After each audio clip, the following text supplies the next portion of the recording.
And then to your point on technology, I would just map that straight onto that, which is yes, 100%. Technology can be a tool that revolutionaries can use to try to achieve utopia/dystopia.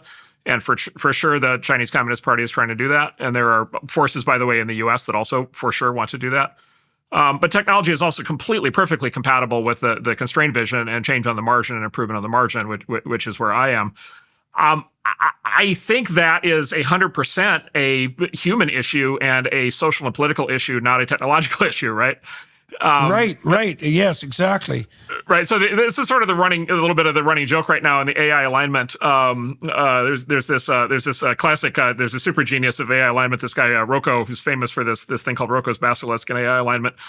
So Rocco's basilisk is you better say nice things about the AI now, even though the AI doesn't exist yet, because when it wakes up and sees what you read, it's going to judge you and find you wanting, right? And so he's sort of this famous guy in that field. And what he actually says now is basically, it turns out the AI alignment problem is not a problem of aligning the AI; it's a problem of aligning the humans, right? It's a problem. Right, it's a problem of aligning the humans and how we're going to use the AI, right? Precisely to your point. Yes, right. Right, and that is that is one of the very big questions. There's another book I'd really recommend on this that directly to your point. This guy Peter Huber wrote this book called Orwell's Revenge.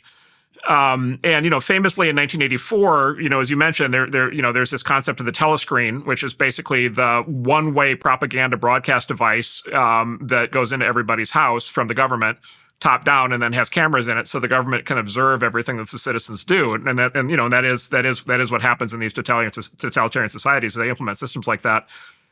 In the book Orwell's Revenge, he does this thing where he tweaks the telescreen and he makes it two-way instead of one-way. And so he the revolutionaries give it the sort of resistance force to the totalitarian government, give it the ability to let people upload as well as download.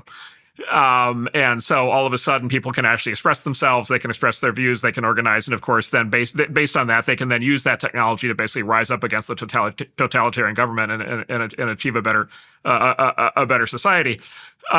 Look, as you mentioned earlier, the ability to do universal two-way communication also lets you create, the sort of mob effect that we were talking about, and this sort of kind of personal destruction engine. And so there's two sides to that also, but it is the case that you can squint at a lot of this technology one way and see it as an instrument of totalitarian oppression, and you can squint at it another way and see it as an instrument of individual liberation.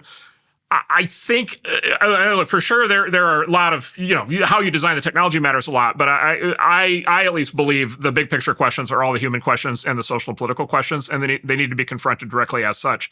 And we need to confront them directly for that reason. And right. So these are human questions, ultimately, not technological questions. In the beginning was the Word.